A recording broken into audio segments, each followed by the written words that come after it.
Do you remember the name of the production that we're talking about? I think it was called, because I know it was starred, MacDonald, Carey was the leading man, and Anna May Wong was in it, and it was called The Chinese Game. And we were talking about what happens after a run-through, but for the benefit of those people who don't necessarily know what that means, it means doing the show in its entirety as though it were on the air and live. No stops. Even with the mistakes and all, you just keep going forward the way you would on a live show. So after the run-through of this particular show, you have a break for dinner, and at that break, you also get all the notes from your director, which I mentioned earlier. Well, in this case, oh, my blood still turns to ice when I think of the experience. The director said, we are really running long. And you have to remember that there were breaks between, let's say, every, 15 minutes or so for commercials. And he said, we've got to cut.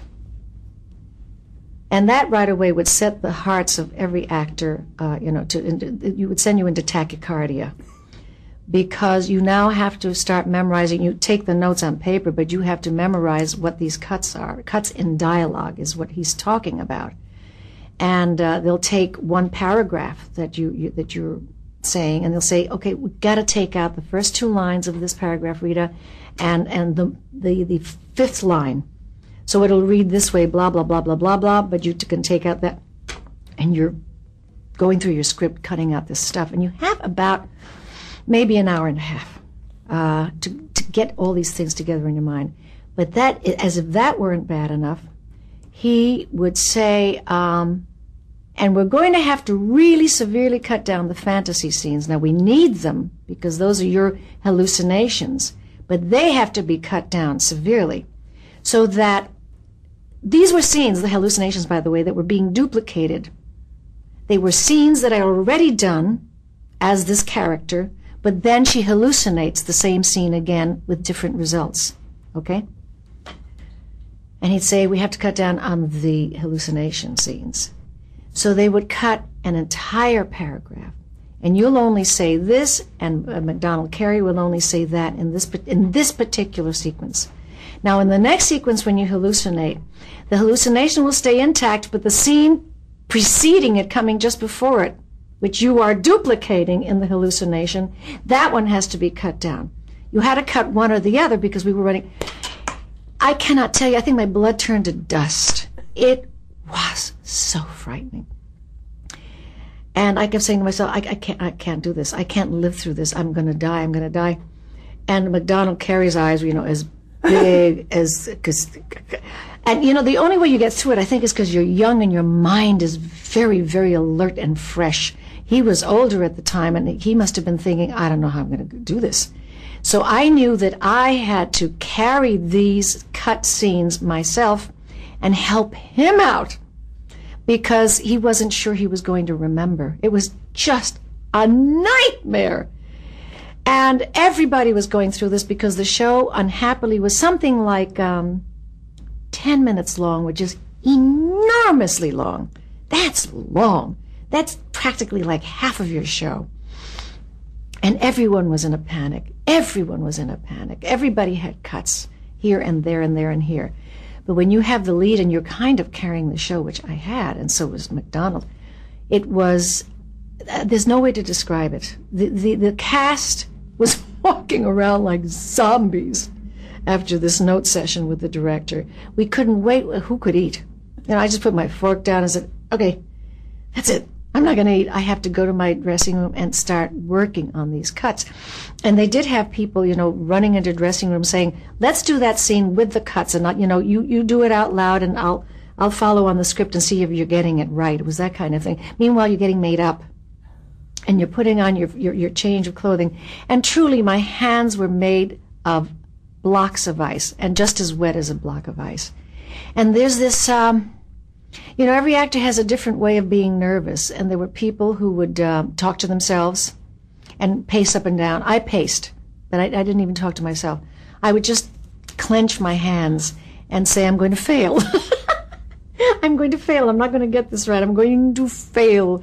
And there are other actors who would just sit like this like somebody had just sort of stuck Novocaine into their brains. And then there are other actors who can't shut up. They get hysterical, and they talk and they laugh and they tell jokes and stuff. So it's like a house full of loonies, just all loonies. And I was all eyes and curly hair. That's all I was. And you know what? I did it. And in the end scene when I'm going up a flight of stairs, and by the way, it was also Southern, so I was talking like that. Going up the stairs, and I did some twitches that I didn't mean to do. It worked wonderfully. And I remember Buzz Kulik saying, "Where'd you get that? That was such a wonderful thing." That tick in your eye. I said, "Oh, I just thought it would be interesting." Interesting, hell, I was just falling apart there. It was the very end. And I could relax a little bit. I was just walking up the stairs and saying, "Thank you, everyone, thank you, for whatever the hell it was." But, oh, dear God, it was one of the worst experiences of my life. Awful, awful, awful. And yet you worked with this director, Buzz Kulik, many times. Yeah, he was a cute guy, very handsome, with very, very short hair, very New Yorky, actually, looking guy. Don't ask me what that means. He just looked New Yorky to me. And he was the sort of fellow, as I recall, who seemed very in charge, very cool about it. He'd done this a lot of times. And he certainly had more faith in the actors than they sometimes had in themselves, because he knew that when push comes to shove, you just get it right. You just do. You really do. I remember Ricardo Montalban telling me a hilarious story about doing a Western. And I think it may have been on Climax, where he's supposed to be the fastest gun in the West. No, he didn't tell me. Someone told me this about him. And he comes into the saloon to have a showdown with the villain. And he takes his gun out, and it flies into the air. The fastest gun in the West. I mean, there are wild stories like this. They go on. Leslie Nielsen told me one of the funniest stories I've ever heard on live television. And he did a lot of it, Leslie Nielsen. He was on another planet. It was a sci-fi thing. And it may have been a Studio One for all I know. And he and Brian Keith, I think it was. And Brian was a big guy. And Brian is supposed to, one of them was supposed to take out their ray gun and shoot the villain dead. One of them, I don't know if it was Leslie or Brian Keith. And of course the ray gun doesn't work, live television. And he finally, oh yes, I know what it is. It was a smaller guy having a showdown with the ray gun on another planet with Brian Keith, who's a big guy. And the guy couldn't, the thing didn't work, so he said, "Never mind," and he strangled him to death. He strangled him to death. Can you imagine? I mean, live television was insane. Another time, a guy, one of the most wonderful stories ever, is the person, it might have been a soap opera. When you're rehearsing, you do this for a phone because you don't often have the right prop. You don't have a real phone there. So you do this, and it's one of those scenes where they go back and forth from this person to the person he's talking to, back to this person, back to that person. The camera goes back and forth. And in the scene, on the live thing, he says, "Listen, I just wanted to tell you that I have some bad news for you." And they switch to the other guy. And this person is so shocked and traumatized that when they come back to him, he's now talking to his pinky down here. But he doesn't pick up the real phone. And they go back to the other guy. They come back to this guy, and he is still talking to his thumb at this point because the hand is down here. He finished the scene and hung up his hand and left the scene.